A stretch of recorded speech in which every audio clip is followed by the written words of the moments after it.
The 4th of July in Norman, Oklahoma was supposed to be about fireworks and freedom. Instead, it became about survival. Leo Masterson, a retired meteorologist, knew trouble was coming. His barometer was falling faster than he had ever seen outside a hurricane. The sky turned a sickly green. The National Weather Service had issued a warning, but people were busy celebrating. Nobody wanted to hear about wind. They wanted hot dogs and sparklers. At 8:22 p.m., the wind didn't arrive, it attacked. The first gust hit like a freight train, 80 to 100 miles per hour of raw, screaming fury. Leo's front door blew inward, ripping the deadbolt from the frame. His television shattered against the wall. His dog, Pluto, scrambled under the couch. Outside, the world became a blender.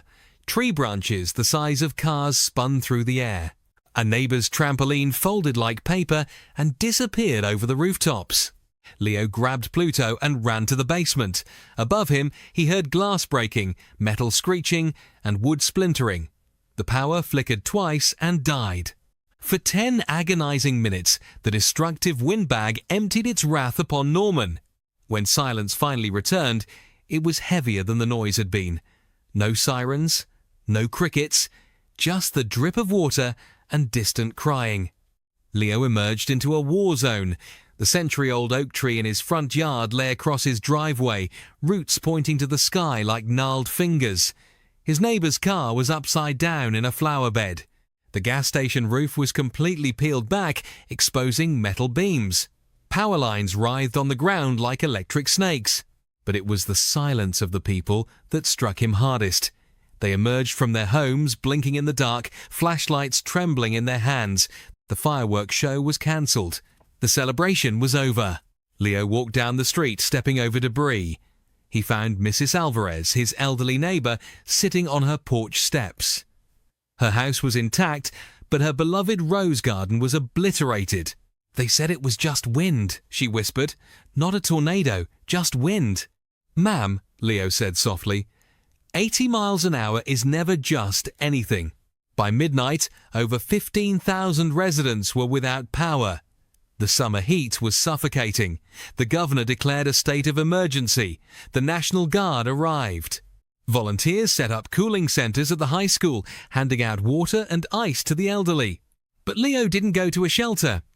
He stayed in his neighborhood with a chainsaw. He wasn't a first responder, but he understood something important. The most dangerous part of any storm wasn't the wind itself, it was the loneliness that followed. So he knocked on doors. He cleared driveways. He shared his generator with the family next door whose insulin had to be kept cold. He checked on every elderly neighbor he could find. He made sure no one was alone. 2 days later, when the power finally flickered back on, Leo stood in his yard again. His house was damaged, but his dog was alive. His neighbors were alive. The trampoline from across the street was found 3 miles away, tangled in a barbed wire fence. He looked at the stump of the old oak tree and sighed. "You survived 100 years," he told the wood. "You just couldn't survive the bag." It wasn't a tornado. It wasn't a hurricane. It was just a destructive windbag, a brutal, invisible fist that slammed into Norman on the 4th of July. It reminded everyone that nature doesn't care about holidays. It doesn't care about celebrations. It only cares about pressure, speed, and gravity. And on that night, it had plenty of all three. But in the aftermath, Norman's people showed something stronger than any wind: resilience, kindness, and the quiet courage to rebuild.